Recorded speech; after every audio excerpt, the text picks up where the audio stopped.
북한도 이달 하순부터는 본격적인 장마철에 들어갑니다. 지난해 태풍 링링으로 막대한 피해를 봐서 그럴까요?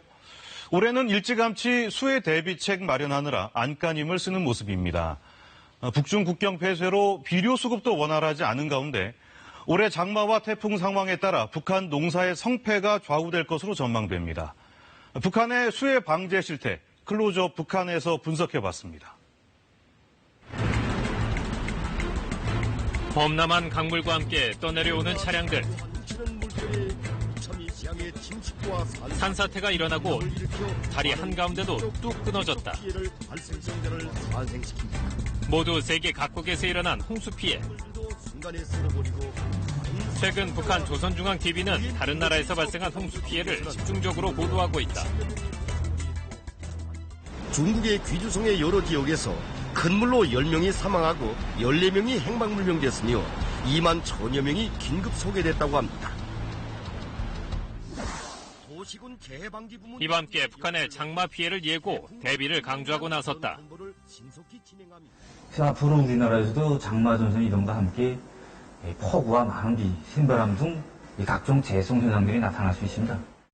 지금 여름철에 들어서서 이 장마로 인한 피해. 우리의 기상청에 해당하는 기상수문국도 비상에 걸렸다. 방송 매체에서 가장 많이 언급되는 분야는 바로 농업이다. 아시다시피 농업은 자연 환경 영향을 가장 크게 받는 경제 분야로서 이번에 이 장마철, 이 장마 피해를 어떻게 극복하는가, 여기에 올해 농사의 성패가 달렸다고 말해도 과언이 아니라고 말할 수 있습니다. 모내기를 마친 지역 농장들도 장마철 대비에 만전을 기하는 모습.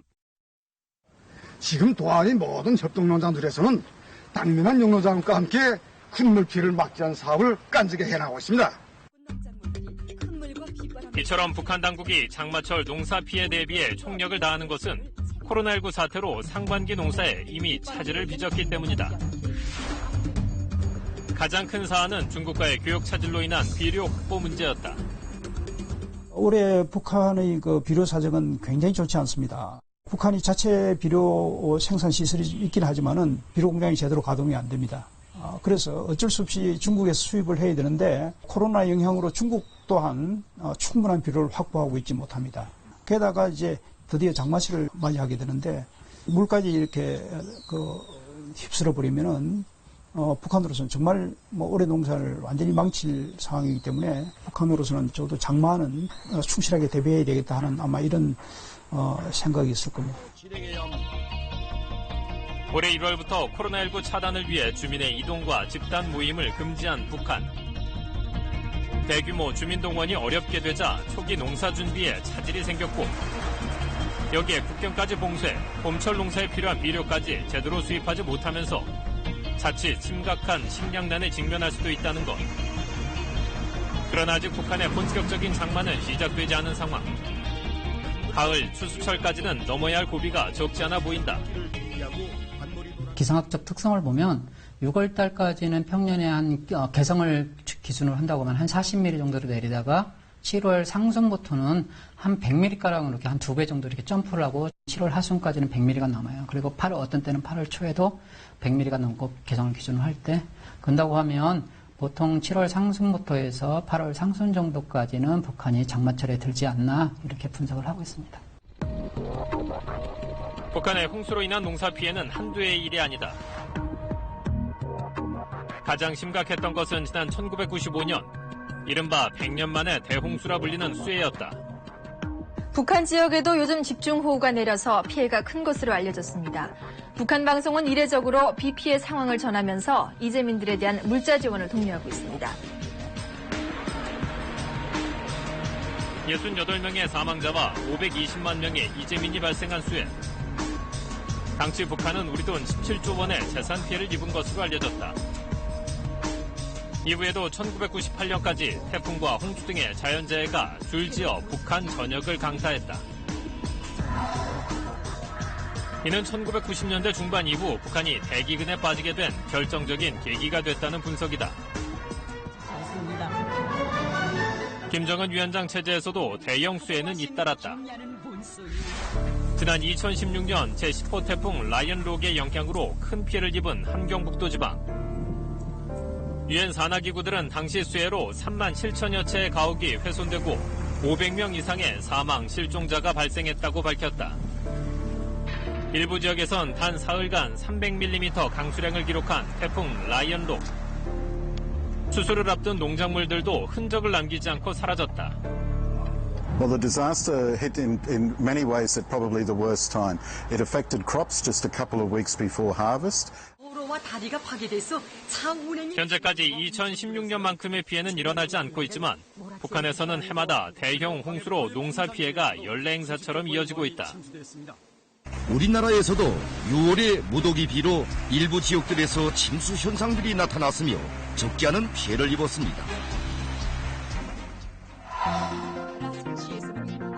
물론 북한 당국도 농사 피해를 막기 위한 노력을 하지 않는 것은 아니다.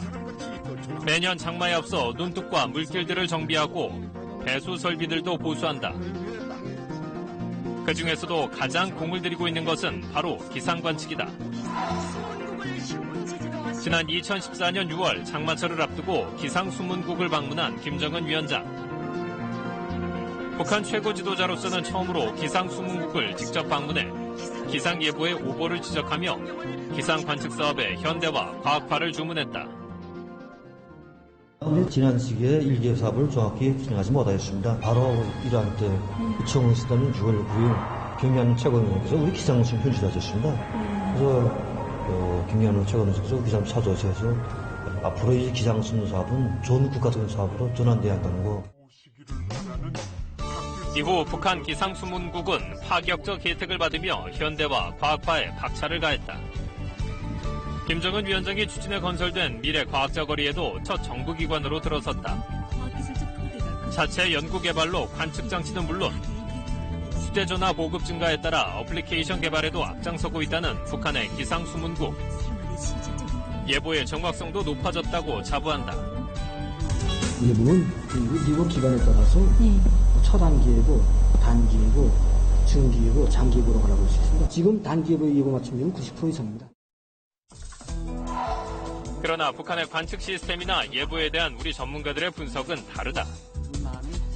우선 슈퍼컴퓨터 등 최첨단 장비로 기상예보의 정확성을 높이고 있는 선진국들과는 달리 북한의 기상예보 시스템은 40년 전 수준에 머물고 있다는 평가다.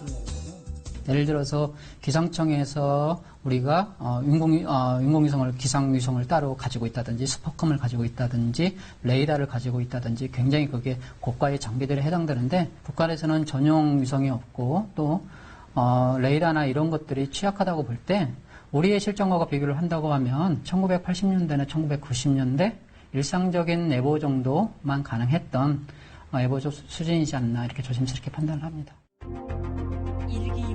특히나 국지성 호우가 잦은 요즘의 기후 환경에서 노후화된 장비로 정밀한 예보는 더욱 어려울 것이란 분석이다. 일상적으로 내일은 비가 온다, 그리고 어느 정도 온다, 이 정도는 수준이 될 수는 있어도 내일 어느 지역에 몇 미리가 집중적으로 쏟아지고 그 이외의 지역은 얼마 정도 온다, 이렇게 구체적으로 하기는 좀 어렵지 않나. 집중호우가 갑자기 많이 올 때 이런 것에서는 굉장히 맞추기가 어렵지 않았었습니까? 북한도 집중호우에 대해서는 단기간에 한두 시간 안에 아니면 밤 사이에 발달하는 그런 집중호우에는 뭐 쉽게 조금 예측하기가 어렵지 않을까 이렇게 판단을 합니다. 여기에 대비책뿐 아니라 피해가 일어난 후에 복구 대응 체계도 뒤처져 있다는 평가다. 지난 2016년 한북 피해 직후 돌격대원들이 수해 복구에 나섰다. 민원이 자당도 다리 복구 건설을 위한 물길 덜기 작업을 진행했습니다. 처음에 작업을 시작할 때는 강폭이 넓고 물결이 세서 이 가지를 제 시간 내에 꾸내는지 걱정스럽겠는데 정말지 결심하면 못할 일이 없습니다. 결심만 있으면 못해낼 일이 없다는 돌격대원. 그러나 마땅한 장비도 없이 오로지 육체 노동으로 이루어지는 작업은 북한 당국이 처해 있는 어려움을 고스란히 드러냈다. 농업 분야도 마찬가지다. 대부분 기계 장비 없이 인력에 의존하고 있는 실정이다. 피해 복구를 위한 고충이 클 수밖에 없는 이유다. 문제는 물이 만일에 침수가 되어버리면 퍼내야 되잖아요. 그러려면 양수기가 있어야 되는데 북한이 가지고 있는 양수기라고 하는 게 한계가 있습니다. 충분한 이동식 양수기가 충분히 확보되어 있지 않고 그래서 물론 사전에 미리 이제 수리도 하고 다 대비를 한다고는 합니다만은 그게 아마 여의치는 않을 겁니다. 그래서 물이 뭐 일단 뭐 어느 그 양 이상으로 일시에 큰 비가 와버리면은 어떻게 알기는 알지만은 충분히 대비할 수 있는 뭐 그런 대책을 가지고 있지 못합니다. 올해 당이 제시한 알곡 생산 목표를 점령하는가 못하는가 하는 것은 큰 물로부터 토지와 농작물을 어떻게 보호하는가에 크게 달려있다. 코로나19로 인해 그 어느 해보다 농사에 어려움을 겪고 있는 북한. 올해 장마가 북한 당국에겐 반드시 극복해야 할 과제인 만큼 당분간 대대적인 대비책 촉구가 이어질 전망이다.